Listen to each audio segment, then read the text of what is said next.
আয়াত ১৯৮ লাইসা আলাইকুম জুনাহুন আন তাবতাগু ফাদলাম মির রাব্বিকুম ফাইযা আফাদতুম মিন আরাফাতিন ফাযকুরুল্লাহা ইনদাল মাশআরিল হারাম واذكروه كما هداكم وإن كنتم من قبله لمن الضالين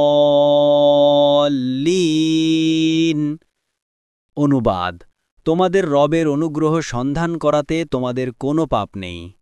সুতরাং যখন তোমরা আরাফাত ফিরে আসবে তখন মাশআরুল হারামের কাছে পৌঁছে আল্লাহকে স্মরণ করবে এবং তিনি যেভাবে শিক্ষা দিয়েছেন ঠিক সেভাবে তাকে স্মরণ করবে, যদিও এর আগে তোমরা বিভ্রান্তদের অন্তর্ভুক্ত ছিলে। তাফসীর ১ নং ফুটনোটের বিবরণ।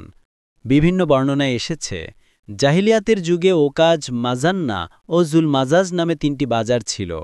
ইসলাম গ্রহণের পর হজের সময় সাহাবীরা সেই সকল স্থানগুলোতে ব্যবসা করা গুনাহ বলে মনে করতে থাকলে আল্লাহ তাআলা উক্ত আয়াত নাজিল করেন, অর্থাৎ হজের মৌসুমে সেই সমস্ত স্থানগুলোতে ব্যবসা করা কোনো দোষের কাজ নয়। ২ নং ফুটনোটের বিবরণ। আলী রাদিয়াল্লাহু তাআলা আনহু বলেন, আল্লাহ তাআলা জিবরাইলকে ইব্রাহিম আলাইহিসসালামের কাছে প্রেরণ করে তাকে হজ করান। তারা আরাফাতে পৌঁছলে ইব্রাহিম আলাইহিসসালাম বললেন, আরাফতু বা আমি চিনতে পেরেছি, কারণ জিবরাইল আলাইহিসসালাম ইব্রাহিম আলাইহিসসালামকে এর পূর্বেও সেখানে একবার নিয়ে এসেছিলেন, আর সেজন্যই সেটার নাম হয় আরাফাত। ইবনে কাসির। ৩ নং ফুটনোটের বিবরণ। আব্দুর রহমান ইবনে ইয়ামুর আদ-দিখলি বলেন, আমি রাসূল সাল্লাল্লাহু আলাইহি ওয়াসাল্লামকে বলতে শুনেছি, হজ হচ্ছে আরাফা। তিনি এ কথা ৩ বার বললেন, তারপর বললেন, যে ব্যক্তি সুবহে সাদেক উদয় হওয়ার পূর্বেই আরাফায় আসতে সক্ষম হবে সে হজ পেল। আর মিনা হচ্ছে ৩ দিন।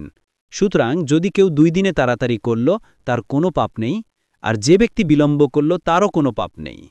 আবু দাউদ ১৯৪৯, তিরমিজি ৮৮৯, ইবনে মাজা ৩০১৫, মুসনাদে আহমদ ৪-৩০৯, ৩১০। ৪ নং ফুটনোটের বিবরণ। এখানে মাশআরুল হারাম বলে মুজদালিফা বোঝানো হয়েছে, কারণ এ অংশ হারাম এলাকার ভিতরে। ইবনে কাসির। ৫ নং ফুটনোটের বিবরণ। এখানে এর আগে বলতে হেদায়েত আসার পূর্বে বা কুরআনের পূর্বে অথবা রাসূল আসার পূর্বে এই ৩টি অর্থ হতে পারে। অর্থগুলো পরস্পর কাছাকাছি। ইবনে কাসির।